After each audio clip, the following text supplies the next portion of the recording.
Lorsqu'Imeka revint à Okearo, un village reculé du sud-ouest du Nigeria, c'était comme si le temps s'était figé. La nouvelle de la mort soudaine de sa grand-mère, Mama Sad, l'avait bouleversé. Les circonstances entourant ce décès restaient floues. Certains murmuraient qu'il ne s'agissait pas d'une mort naturelle, mais Imeka refusait de prêter attention aux superstitions locales. Dès son arrivée, une atmosphère pesante l'enveloppait. Les regards des villageois étaient fuyants, leur voix à peine audible lorsqu'ils parlaient de Mama Sad. En entrant dans l'ancienne demeure familiale, l'odeur du bois vieilli et des herbes séchées lui rappela immédiatement son enfance. Tout semblait figé dans le temps, comme si sa grand-mère allait réapparaître à tout moment.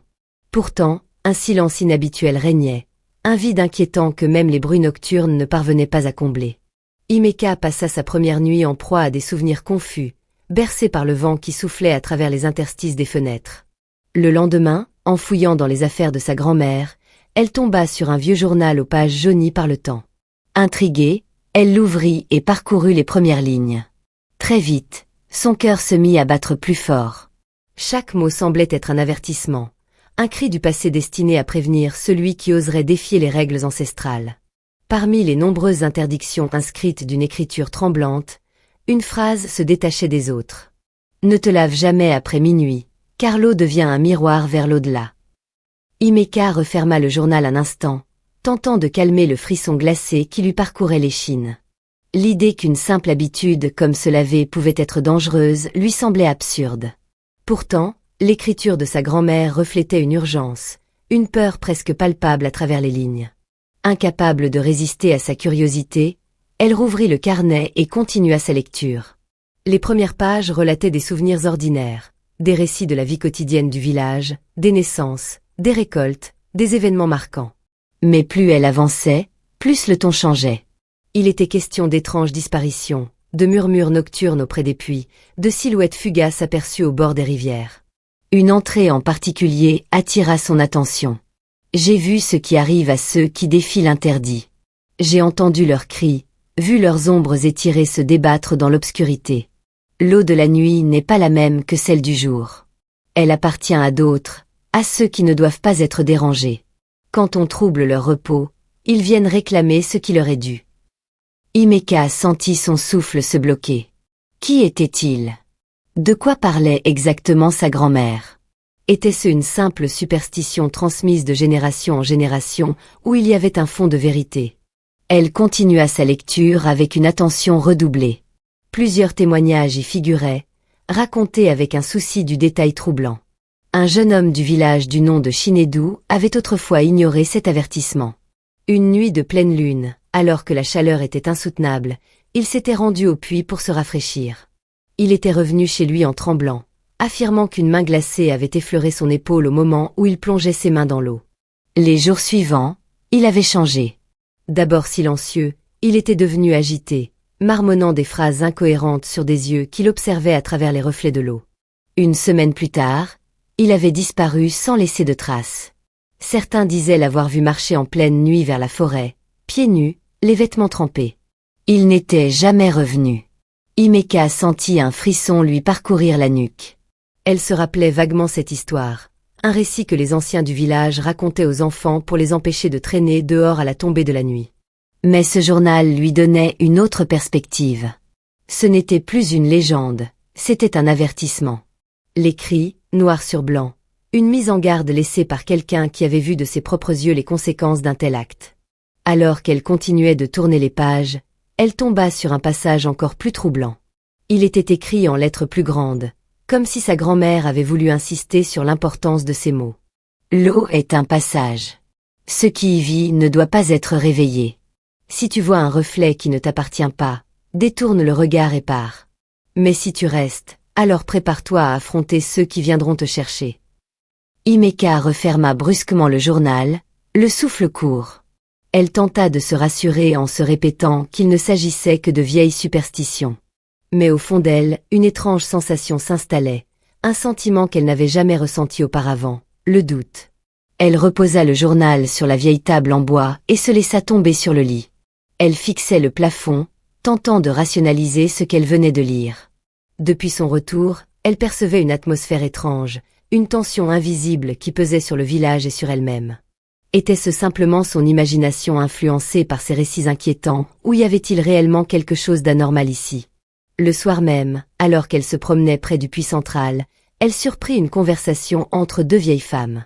Elles parlaient à voix basse, jetant des regards méfiants autour d'elle. Elle est revenue, murmura l'une d'elles. La petite fille de Mamassad, répondit l'autre en hochant lentement la tête. Elle ne sait rien, mais si elle fouille trop. Le silence tomba brusquement lorsqu'elles remarquèrent sa présence. Elles baissèrent la tête et s'éloignèrent sans un mot de plus. Himeka resta figée, le cœur battant. Pourquoi avait-elle cette attitude? Pourquoi parlait-on d'elle comme si elle était en danger? Cette nuit-là, elle eut du mal à trouver le sommeil. Les ombres dansaient sur les murs, projetées par la lueur de la lune filtrant à travers les volets. Tout semblait plus pesant, plus sombre que la veille. Un bruit la fit sursauter, un léger clapotement d'eau. Elle se redressa d'un coup, tendant l'oreille. La maison était vide, et pourtant, elle avait distinctement entendu quelque chose, comme des gouttes tombant sur le sol. Elle se leva lentement et s'approcha du seau posé dans un coin de la pièce. L'eau était calme, mais en s'y penchant, elle crut voir un mouvement imperceptible à sa surface. Un frisson lui parcourut l'échine. Elle se détourna rapidement, se traitant d'idiote. La fatigue lui jouait sûrement des tours. Mais alors qu'elle s'éloignait, elle eut l'impression étrange qu'un regard invisible la suivait. Le lendemain, elle décida d'en apprendre plus sur ces légendes. Elle se rendit chez l'un des anciens du village, un vieil homme que tout le monde appelait Baba Musa. Il vivait à l'écart, dans une petite case entourée d'amulettes et de symboles mystérieux peints sur le sol. Baba Musa l'observa longuement, sans un mot. Son regard perçant sembla sonder l'âme d'Himeka, comme s'il tentait d'y lire les véritables raisons de sa venue. Tu veux comprendre ce que ta grand-mère a vu, ce qu'elle savait. Mais comprends ceci, certaines vérités ne cherchent pas à être déterrées. Elles sont enterrées pour une raison. Je veux juste savoir pourquoi elle avait si peur de l'eau après minuit, répondit Himeka, tentant de dissimuler la nervosité dans sa voix. Baba Musa soupira, se leva lentement, puis marcha jusqu'à une étagère poussiéreuse. Il en sortit un petit coffret en bois orné de motifs sculptés. Il le posa devant elle et l'ouvrit délicatement. À l'intérieur, un miroir brisé, une petite fiole remplie d'un liquide noir, et une vieille photo déchirée en deux. Ta grand-mère n'était pas folle.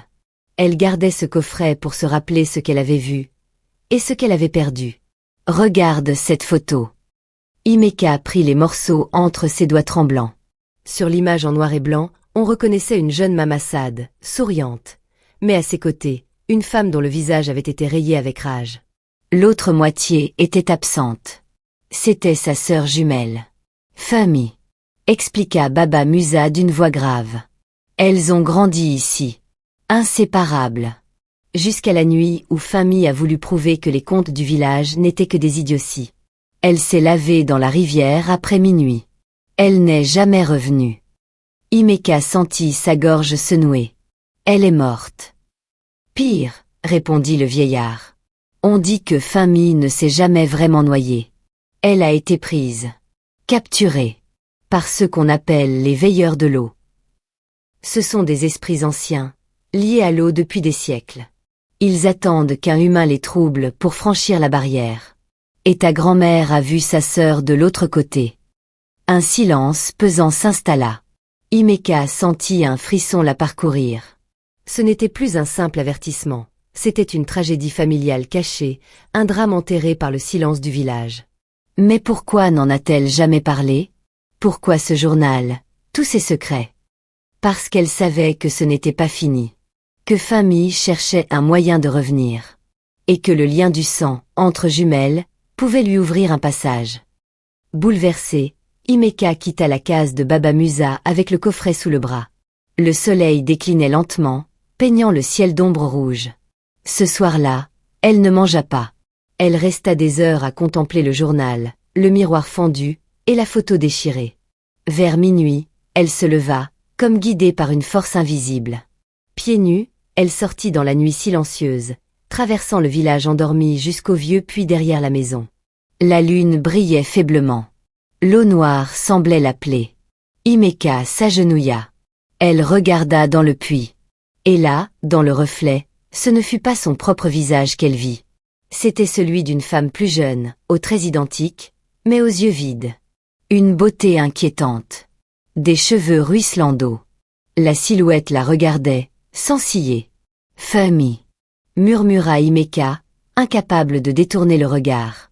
Un murmure glacial s'éleva du puits. « Tu m'as trouvé. Mais me laisseras-tu sortir ?» Himeka recula brusquement, le cœur battant. Mais en tombant en arrière, sa main effleura l'eau. Juste une seconde. Et cette seconde suffit. Le lendemain matin, Himeka fut retrouvée inconsciente près du puits. Des villageois l'entouraient, murmurant des prières. Baba Musa arriva en courant, alarmée. Lorsqu'elle se réveilla, ses yeux n'étaient plus tout à fait les siens.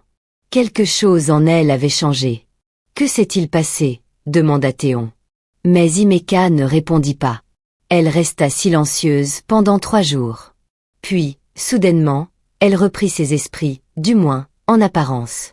Elle souriait, parlait normalement, mais ceux qui la connaissaient remarquaient une différence. Ses gestes étaient plus lents, son regard plus profond. Et la nuit, elle parlait dans son sommeil, en une langue ancienne que personne ne comprenait. 1 mois plus tard, le puits fut scellé par ordre du chef du village. Mais parfois, à minuit, des enfants jurent encore entendre une voix de femme en sortir, chantant un vieux chant yoruba oublié. Et dans la maison de Mamassad, Himeka vit désormais seule, à part, disent certains, lorsqu'un miroir brisé se remet à luire au clair de lune. On raconte que Femi n'a pas été libérée, mais qu'une porte a été ouverte. Et qu'un jour, quelqu'un d'autre paiera le prix.